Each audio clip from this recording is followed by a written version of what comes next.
Hello, everyone, and thank you for joining today's webinar, Improving End User Experiences with New Relic Browser and Synthetics.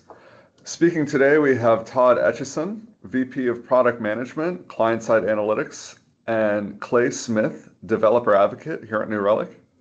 Before we get started, there's a few housekeeping items I wanted to go over. First, today's webinar will be recorded, and a recording will be sent to you shortly after the presentation. There'll be also a live Q&A after the presentation, so if you have any questions, please submit them and they go to webinar control panel. And lastly, we'll send out a brief survey at the end of the presentation, so if you have any feedback to share with us, it would be great to hear from you. For now, I'll hand it off to Todd, and he'll get us started. Thanks. Hello, everyone. This is Todd Etchison. Good afternoon, good morning, good evening, wherever you are joining us from. Thanks a lot for joining us. I think we have a lot of great stuff to share with you today and look forward to your questions later on.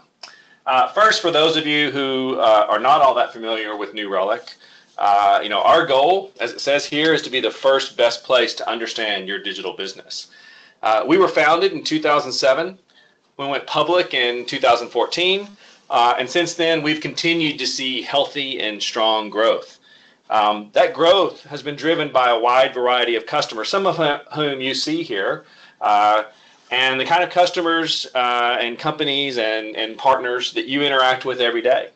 And you can see it's driven all the way from the largest global enterprises in the world to some of the most interesting disruptors that are out there today, and all the way down to some of the smallest and most innovative startups. We operate our services at a very large scale, 1.4 billion events and metrics per minute. That's roughly 2,000 times the type of volume that some of the largest social media platforms see. So, one reason, fundamentally, why all these interesting customers that you see choose New Relic is because our platform is easy, scalable, secure, and we deliver a rapid time to value. We'll talk more about that platform as we go on today. Now, digital transformation, while it's a decent buzzword, it is interesting, but what's really happening is a change in how your brand interacts with your customers. Heck, everything from pizzas to lodging to baseball is going digital. In other words, your digital experience is now your brand experience. I mean, as you can see here, half of Domino's orders in 2015, this is 2015, so this is even earlier, or even more, I'm sure now, half of their orders come from digital, and half of those come from mobile. That's the way people are ordering and expecting to walk in and find their pizza ready. The entire experience with Airbnb is digital. Heck, I've stayed at Airbnbs around the world, and my first non-digital experience was generally when I checked in and met the host, and there have even been times when my entire experience, including communication with the host throughout my stay, was entirely digital. And baseball. People still love to go to baseball parks, but even if you're a tried and true baseball fan, half of your team's games are not at home. And very few people can travel that often to see games. MLBAM is now streaming 10 million streams a day, which means there are a lot more people experiencing baseball digitally than actually going to a diamond to see a game.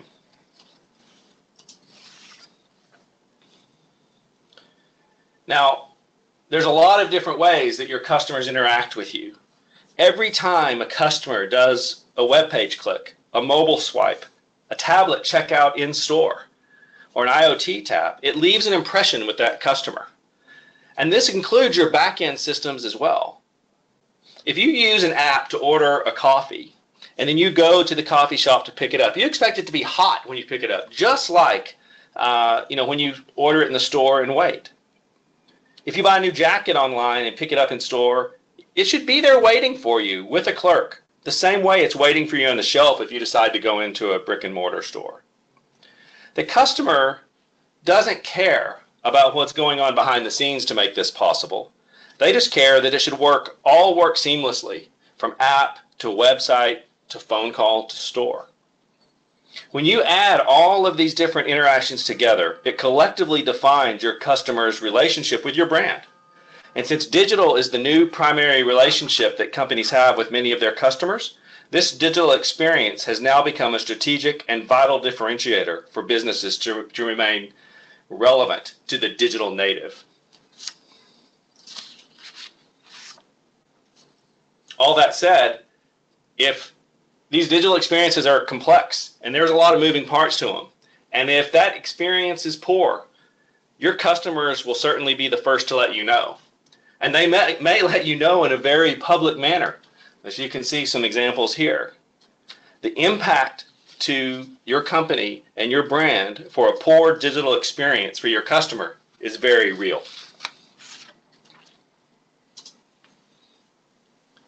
I think this may be my favorite slide in the whole deck, because I think it really gets to why this is so important with actual numbers. You know, I'll let you read this for yourself, but what amazes me is 1% loss in sales for just 100 milliseconds of latency.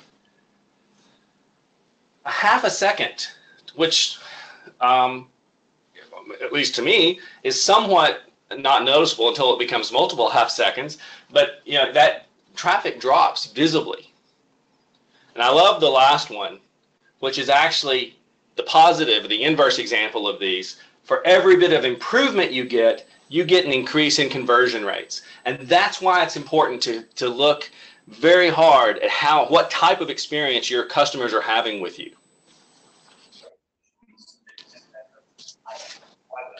Now, how do we improve, you know, what do we want to do to improve the service level quality? You know, you can improve digital experience. Well, first, you want to find the problems proactively and fix them, hopefully, before your customers even see them. You need to ensure that the most vital parts of your digital experience, such as the checkout flow, are optimized.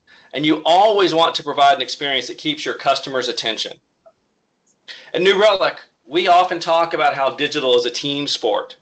So you want to be able to share data about the performance of your digital customer experience across your team, because that provides the playbook for your team.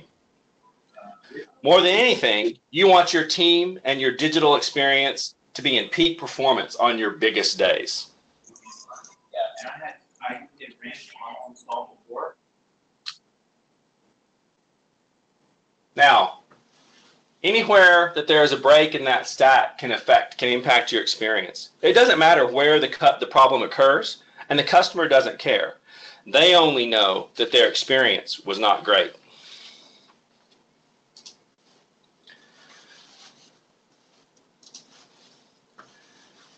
New Relic provides monitoring from the end user's clicks and gestures through the back-end applications and all the way to the infrastructure those apps run on.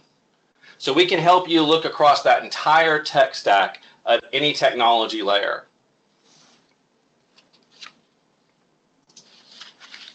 Now today, we're only going to focus on part of that. We'd be happy to talk to you about the entire stack whenever you have an opportunity, or whenever we have an opportunity to meet with you. But we're going to focus today on browser and synthetics.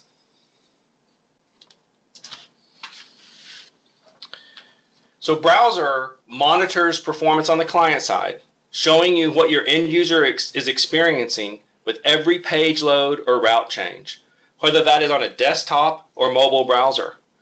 With browser, you can understand the full page lifecycle with detailed session traces of asset, resource, and interaction timings. And synthetics allows you to proactively monitor your apps. You can simulate user behavior to catch problems, hopefully before your customers do. It provides answers to questions like availability. Is my app up and running? Are the services that support my app up and running? Functionality. Can my customers use my app in the way in which I intend them to be able to use it? And performance. Is my app running fast enough? We talked about that a few minutes ago. For every second of improvement or second of degradation, it has a positive or negative impact on your business. So with that, I'm going to hand it over to Clay, and he's going to talk about how we measure our digital customer experience. Thanks, Todd. As Todd alluded to earlier, we're going to go a little bit deeper into kind of trying to understand the complexity of a digital customer experience. And to do that, we're going to go into, oh, excuse me, I think we need to show my screen here.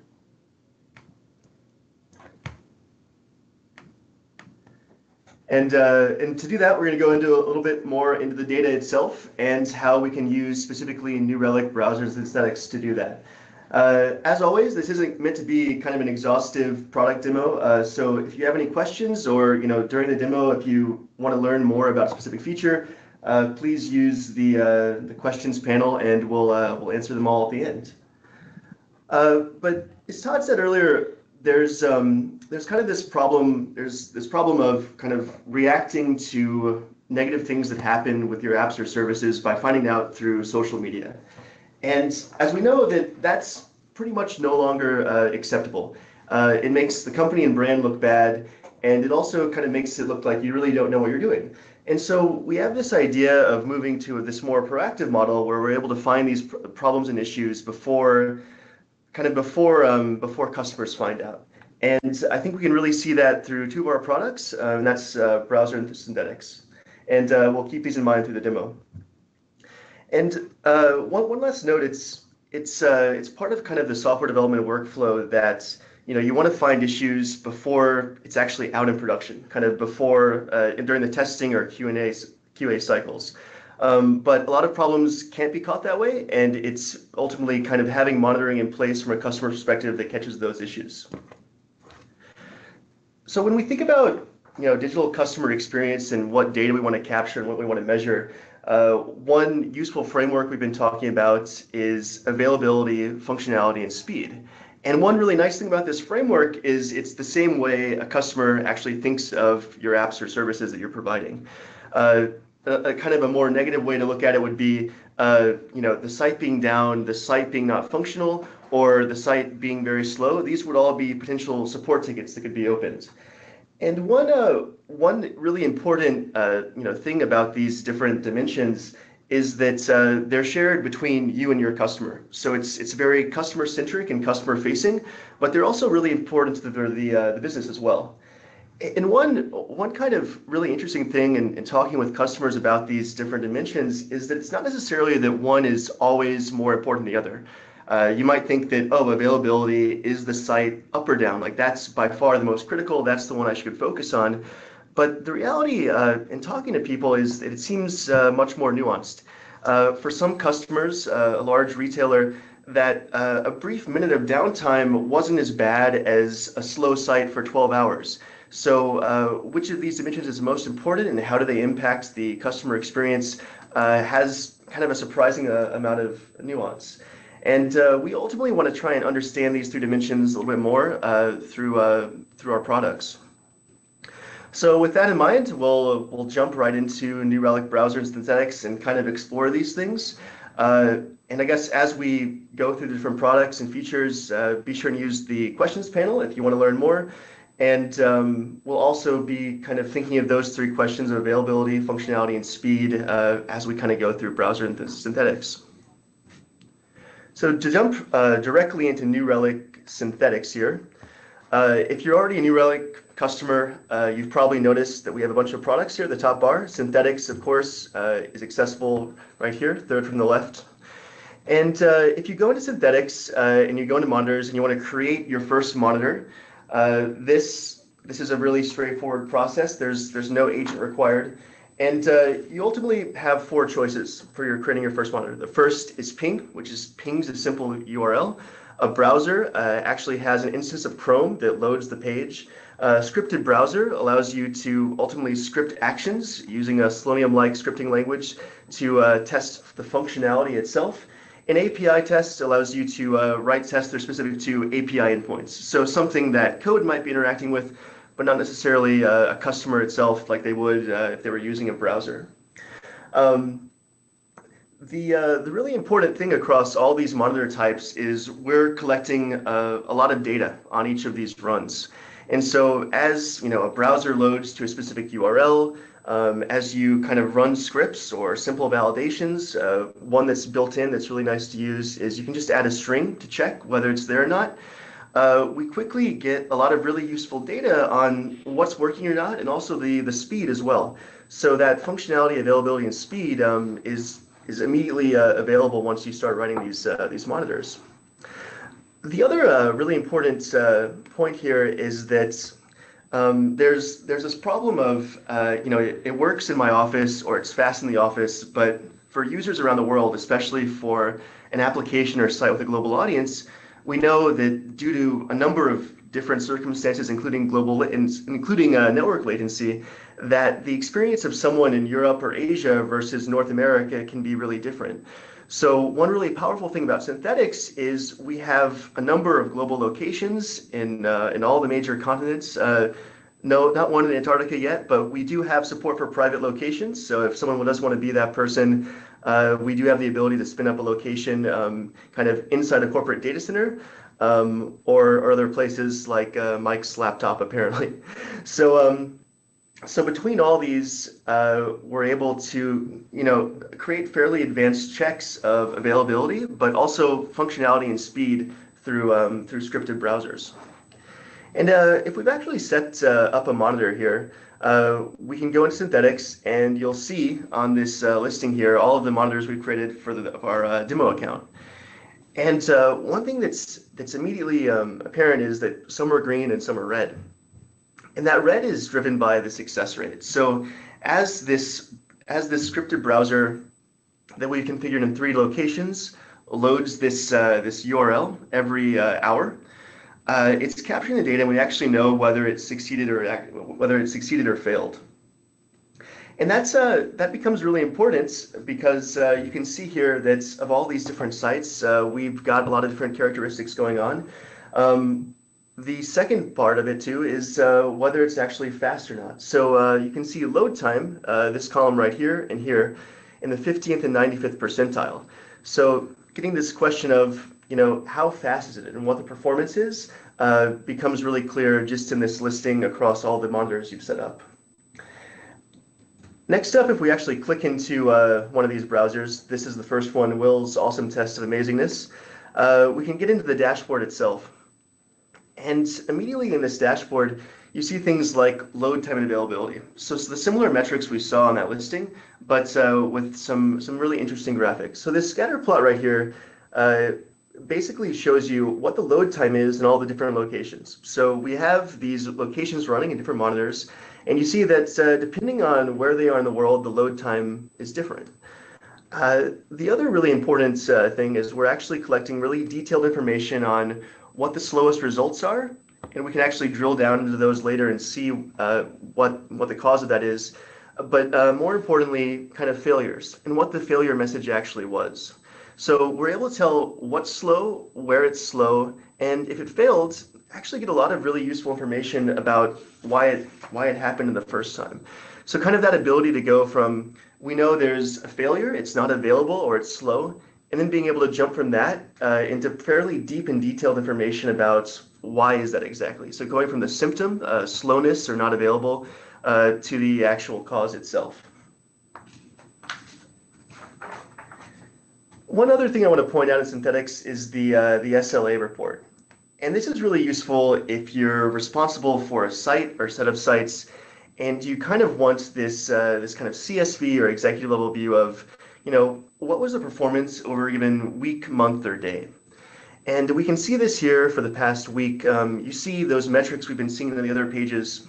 But one interesting thing that's kind of popped up that's new is this idea of number of satisfied, the percentage of toleration, and percentage of frustrated. And these numbers are based on a configurable AppDex score. In this case, we know the AppDex t-value is at 7 seconds. So depending on how those pages load, whether it's above or below 7 seconds, we get this breakdown into the percentage satisfied, tolerated, or frustrated.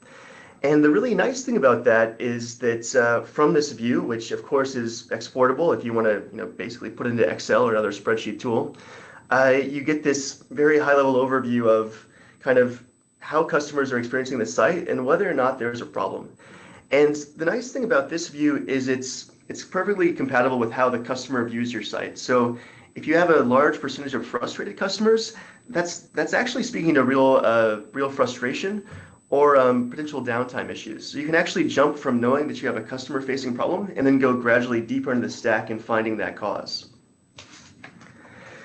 Synthetics is really useful for this view, generating traffic from around the world and being able to jump really quickly into these questions of availability, functionality, and speed. There's a second part of that, and that's another tab on the top bar here, and that's browser.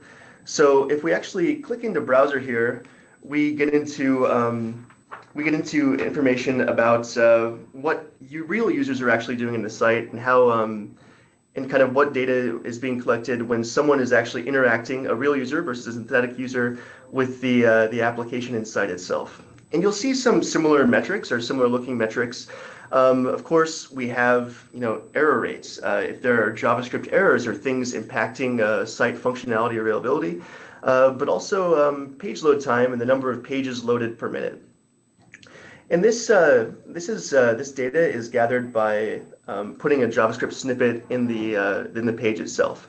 So there's a small amount of code that's easy to instrument, that automatically instruments your application that gathers this data. And that's another thing to call out between the difference between synthetics and browser is that browser, you're actually placing code on the page to collect that data, that performance data from real users. So in this case, we've got a demo storefront. It's an example e-commerce site. So if we click into that, we'll go into the browser overview. And in the browser overview, you immediately are jumped into these different charts. But from a kind of speed and performance angle, the really interesting thing is you see the breakdown. So from customer data and from a bunch of other sources, we know that there's this imbalance between how much time is spent kind of creating a web page on the back end versus front end. And we know that balance is far on the front end, that the majority of processing time, the majority of time it takes to actually kind of deliver a digital customer experience, a lot of that time is in the browser itself. And we can get into the technical metrics of where that time is actually being spent. So the purple here is the backend web application, which uses New Relic APM. That's where this data is coming from. But then you actually see the time spent in the network and the time that's actually building the DOM to render the page, and then the rendering itself. We also fully support various single page app frameworks, and you can jump to that view by looking at SPA load time. But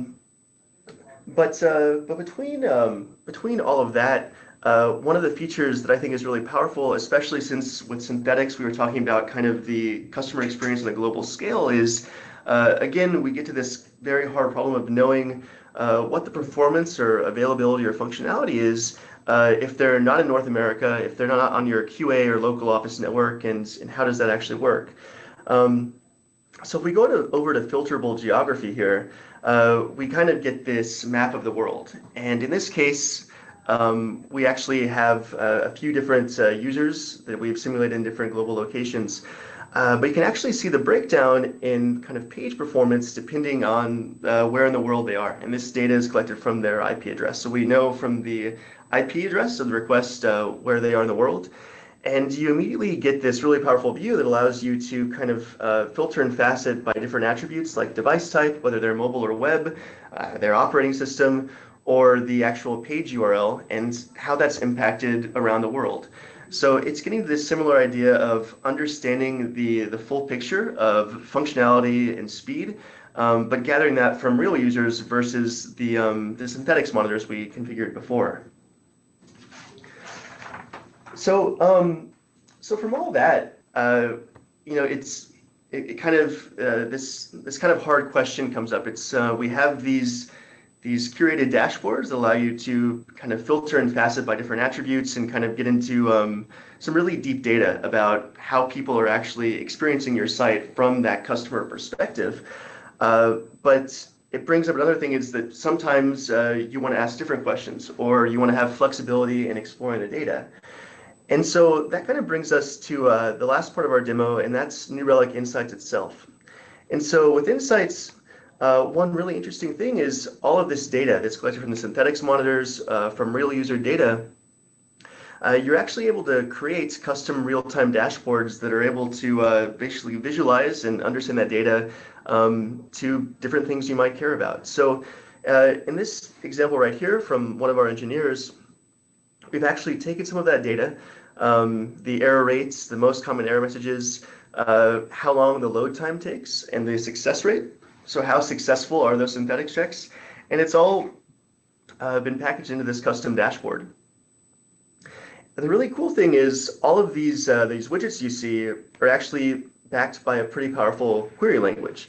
And the nice thing about this is it gives you a lot of flexibility in kind of presenting this data and making it make sense to, however your business operates, or however you've kind of structured your customer-facing applications. And the nice thing about this is we've had a lot of customers put this on kind of dashboards. You see these on kind of big kiosks in different companies, but the flexibility, it's really this core idea of that. We have opinions on what you might care about, and kind of what metrics and what numbers might be most important. But we know there's a lot of other things that might be very specific to your business, or things very specific to a customer experience that could matter a lot to your company. And the nice thing is, by kind of giving flexibility in how you present that data, people are able to kind of create these real-time dashboards that kind of get to those questions. The really cool thing too is, this is mostly synthetics example, is that it's available in browser as well. So you can actually compare the number of browser page views and then compare it against week over week. And the nice thing is all this data, you can mix and match in different dashboards. So right here, we have the query for the number of page views from 1 day ago compared to 30 minutes ago. You can run that and explore it and ultimately add it to existing dashboards or integrate it into the other dashboards as well. So there's this power and flexibility to be able to take all of this data we're collecting, and all of this data is collected from kind of that customer viewpoint and perspective, and be able to build it into to really interesting dashboards that are very specific to kind of what you care about and what matters most to you in your customer experience. And so that's one thing that I think we've always been really impressed to see customers do, and one thing that we're always happy to talk about as well. And so, with insights in mind, I think we kind of get back to the presentation here, and that's this idea that we focused mostly on browser synthetics, but this question of availability, speed, and functionality isn't only shared by the teams that might be using browser synthetics. It's shared between people working on the application or the infrastructure. And kind of from all these different layers and from all these different data sources, one thing we think that makes New Relic unique is that we present it in this single interface. That through New Relic Insights, we're able to take this data and ultimately present it and allow these different teams to kind of collaborate beyond their traditionally siloed environments. And I think it's kind of getting to all those things and understand that data that we think can really help manage the customer experience as a whole. And just to wrap up with one of our favorite customer examples, we've been having different conversations with REI about how they take their very well-known in-store customer experience and how they apply that to their mobile and web experience. So REI, if you're not based in North America, is an outdoor retailer. They've been around for many years and are kind of famous for their experience of when you walk into a store and you kind of are interested in buying something, they'll give you a lot of help, and they'll do a great job of doing that. Kind of talking to their CIO and leadership team, one thing that's kind of top on their mind is how do you bring that customer first experience or mentality, something they've done a great job at their entire history, and kind of bring it into this new digital world. And I think we found in talking to them that basically by leveraging that data and understanding how it impacts digital customer experience, they're actually able to kind of bring that same that same customer first philosophy into their digital experience as well. So we're really happy to be partnering with them, and I think they're a really good example of why this matters and kind of why this data matters and how they're using it to kind of build for these new digital experiences. And so with that in mind, there's a lot to cover. There's a lot of different data sources. My advice in kind of getting started, if you don't have any existing monitoring, is just creating a simple monitor. So this requires no instrumentation and no coding. In New Relic Synthetics, you can essentially start creating a ping or simple browser monitor against kind of a customer-facing website. And if you select a few different locations that you have customers, whether that's North America or globally, you'll start getting those SLA reports and start getting that data. And that'll happen almost immediately and with very little work. So I think that's a very reasonable place to get started in terms of kind of starting to ask these questions about data and how you're going to get to those questions of availability, functionality, and speed. This is a really low effort way to get started.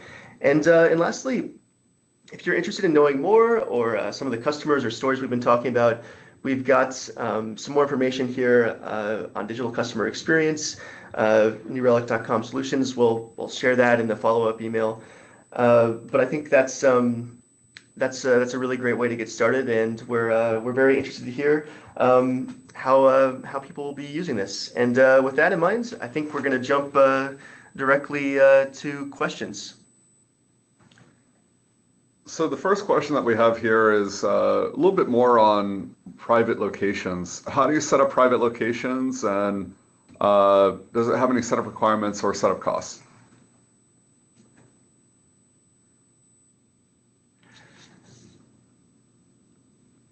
Yeah. Todd, yeah, I'll defer to you on that one.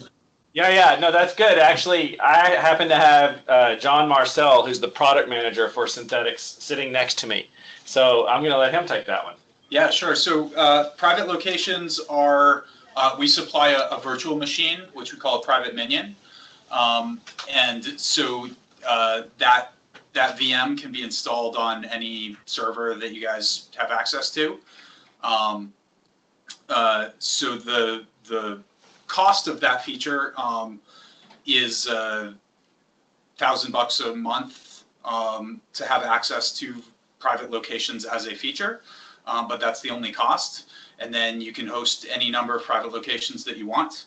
As many minions as you need per location. The minions kind of control the capacity of that location. And those minions just phone home to get jobs as defined through the normal UI. They perform those jobs from the location that they're installed, and they send the data back. Great, thank you for that overview. Yeah, no problem. Next question that we have here is, can we export data broken down by day or months from this Insights dashboard? Yeah, I'll take that one. The answer is yes, absolutely. So one of our newer Insights features is we have this ability to kind of control the date and time range of all those widgets we saw earlier. So we make it really easy to change that time window for different days, months. You can even go down to like the below minute level. So yeah, there's a ton of flexibility in faceting that data or filtering it by different time dimensions. And two other points about that is, one, it's we have flexibility in terms of data retention. So if you want to kind of do longer term analysis, we've seen people do really interesting things with that. And the second is, if you want to kind of take that data out of Insights, we also have the ability to export it through our API. So there's an ability to basically use the Insights API to write a query, and you'll get that data back in JSON format. So a lot of flexibility in terms of time and how you can see the data in the product, but also how you can export it as well. So thank you for that. The next question that we have here is it possible to use Synthetics for testing internal tools through a proxy? Yeah, I actually I actually answered that one online. I'll pull my answer back up and I thought I gave it to everybody. Now I have to see if I can find it again. So I give you the same answer. you just answer it, John? Sure. So the answer is yes for all scripted browsers, for all scripted monitors. That's scripted browser and scripted API. We do have proxy support as part of the scripting language. And you can define that as a single proxy, or you can put basically a URI to a pack file. And it'll use those proxy settings. And that is true only for private minions, but for public locations as well. Great. So another question here is, I assume that we can set different thresholds for various metrics and set up email and or text alerts? Yes, absolutely. I think we didn't get much into our alerting features, but they absolutely support all of those features. One thing I'm especially excited about is our new dynamic baseline alerts, which use different machine learning algorithms to actually kind of notify you proactively when something doesn't seem normal. So I think in the past few months, we've made a lot of exciting progress towards getting away from this manually tuning of alert conditions where you have to find like the perfect metric or number that actually triggers the alert. Dynamic baselines make that a lot easier to use. And yeah, we support a number of different alerting channels. So all of that data, you're able to have a lot of configurability in how you get the alerts. Integration with different providers, email, Slack, HipChat, webhooks as well. So if you want to start integrating those alerts into an existing system, we make that pretty straightforward. Great. A question about New Relic Insights. Is there a way to correlate events in the system? For example, response time is high with some functions due to high heap usage in the application or high CPU usage, etc.? Yeah, absolutely. So, the webinar and this demo focused mostly on the customer-facing pieces. So, you could say that because of high CPU usage or VM garbage collection time, kind of those deep technical details, that actually impacts the speed of the site from a customer perspective.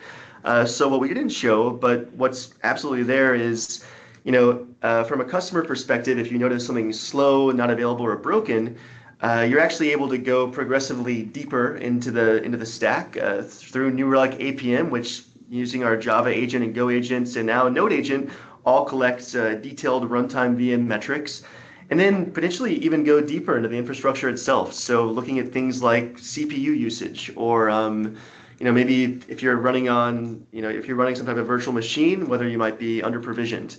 So yeah, it's kind of cool, and I think one thing that we're really excited about is the ability to go from these questions of, from the customer-facing perspective, we know it's slow or not functional or not available, and then eventually kind of going much deeper into the causes of that, which would include things, yes, like VM metrics. For sure. So is there a way that, as a user of New Relic, is there a way that we could capture any problem and functionality before the customer sees it? Yeah, absolutely. And I think that's where synthetics comes in pretty nicely. It's by kind of setting these proactive monitors around the world. You can essentially capture it before the customer sees it. I think we've also seen people integrate New Relic into their testing and QA pipelines. So there's nothing to stop you from basically getting the monitoring instrumentation on environments that aren't customer facing. So kind of collecting that data during testing is also a very potential solution to kind of catch a lot of these issues using our instrumentation before it even goes out in the wild in production. So I think a combination of both is a really great way to get started. So with the synthetics monitors, is there a way to automate the monthly reports and have it emailed internally, for example, or?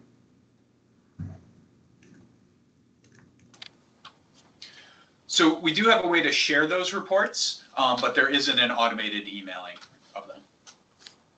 Okay, great. In synthetics, is it can you limit the load time that is displayed in an event browser timing, like DOM complete rather than full page load? This to include the resources shown up and including the DOM complete rather than the full page load. I'm not sure if that question made sense, but. So we do capture both of those metrics. If you look at the overview page of a monitor, you should see both. There is the timing for the DOM to get loaded, and then the timing for kind of all the extra stuff to complete. Okay, great.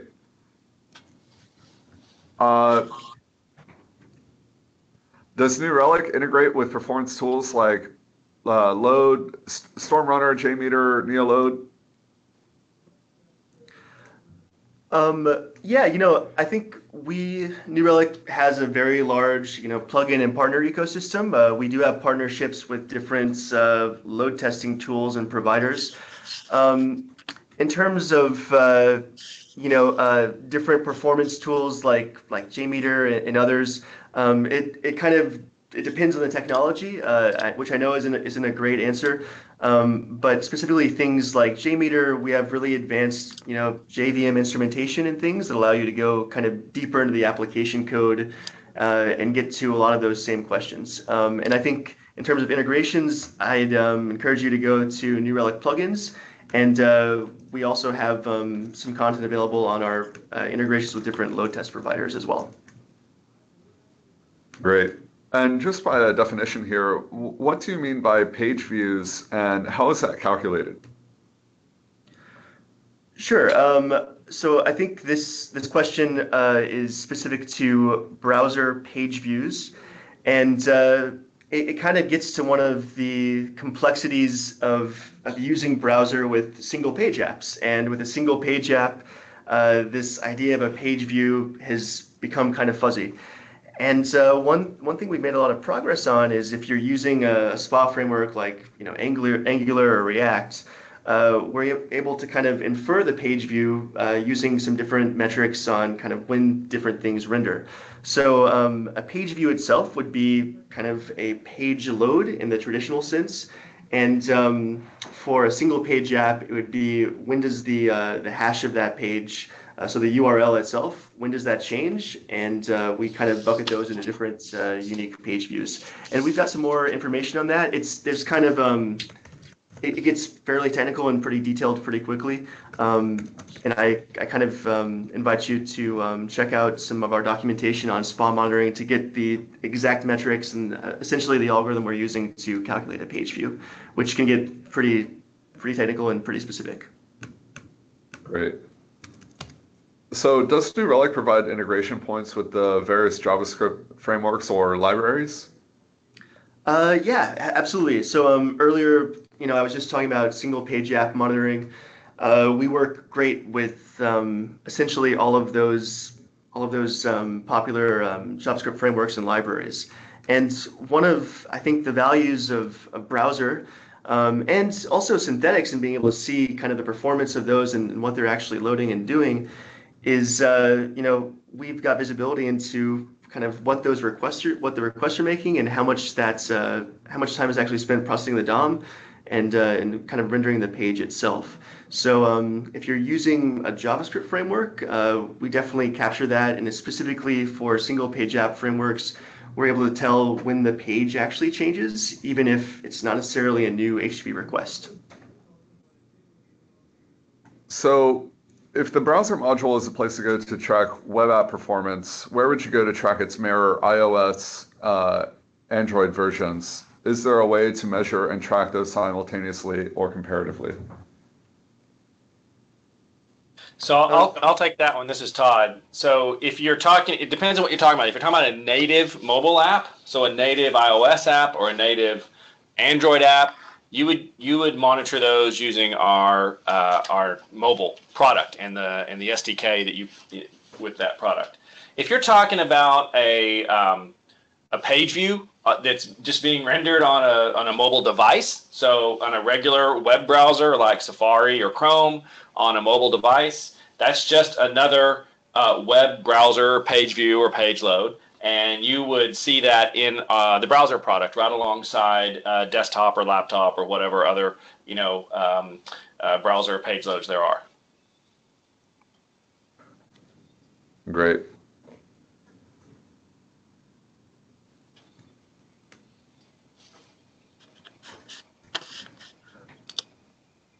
So in synthetics, can you limit the load time that is displayed to an event browser timing? Like, excuse me, I'm rereading this question.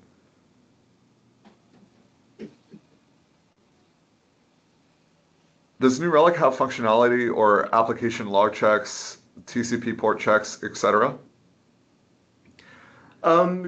Yeah, I think we've got different integration points for a lot of those things. For TCP port checks, I would suggest using the synthetic ping monitor. And in terms of kind of application log checks, I'm kind of understanding that to be you want to alert based on some kind of events condition. Yeah, I mean through NERCL, through Insights, you can essentially write a query that would alert on some condition. Perhaps that condition is serviced through log checks. We've also got partnerships with several different major logging providers that will actually allow you to kind of ingest that data into New Relic Insights. So if you had some sort of log check condition, through those integration points, you could create an alert on that and actually see that alongside your synthetic checks or browser data. So yeah, I think there's different kind of integration points, but for those two specifically, you'd be looking at kind of ingesting the log data into Insights, and for TCP, I'd suggest using the synthetics ping check. Great. Does browser have the capability to drill down or identify what customers are facing? Which customers are facing real issues? Are there any tutorials on New Relic where we can find more resources? Yes, I mean, yeah, absolutely. So if you want to associate something like a user ID or the current logged in user with kind of browser metric data, you can absolutely do that. There's a very easy to use JavaScript API. You basically set a custom attribute, and if there's an error or if there's a slow session, that custom attribute, which could be something like a user ID, would be surfaced in that. So jumping from kind of an error to an actual customer and browser is probably one of our most frequent kind of custom integration points, and I would point you to some of the documentation on browser custom instrumentation. But it's very common. We've got a lot of different customers doing it, and it's absolutely possible. And this is Todd. I'd like to add a little bit of commentary onto this one. One of the kind of our internal drives here at New Relic is we kind of, at least internally, refer to it as analytics everywhere, and that is trying to extend the power of insights throughout our entire platform to use event data wherever possible. So, for example, when we built SPA this past summer, a single page app support, we did that natively based on events. And so while it looks just like the rest of the historical browser page, all those same metrics and graphs and kind of some new data as well, that's all based on events. So you can filter and facet based on attributes like a user ID or a browser type or an OS or a geography or whatever.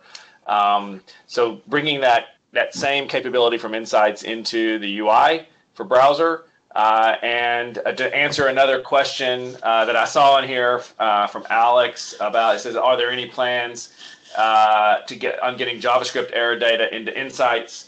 I'll just say, think about what I just said, and that's next up, and that's actually what we're starting to work on now. So just that we're going to continue kind of doing that throughout not only browser, but our other products as well. Synthetics from day one has been built 100% on event data. So we launched mobile crash analysis last fall. Again, a new capability built on event data. So that's something we're spreading out, and we're going to use metrics where it makes sense. We're going to use events where it makes sense. We're going to use traces where it makes sense. We're going to use all of the various types of data to provide better tools for whatever your workflow or issue is. Great. So with that, I want to end here just to give all attendees some time to fill out the survey and make sure that we don't run over. I know we didn't get to answer all of the questions here. Harvey, Micah, Anil, Camilo, I will follow up with you guys after the fact just to make sure that we get answers to your questions. So please keep an eye out for that via email. Lastly, I just want to say thank you for everybody, and thank you to Clay and Todd for presenting. And I hope everyone has a great day. Thanks again. Thanks everyone for attending. Thank you.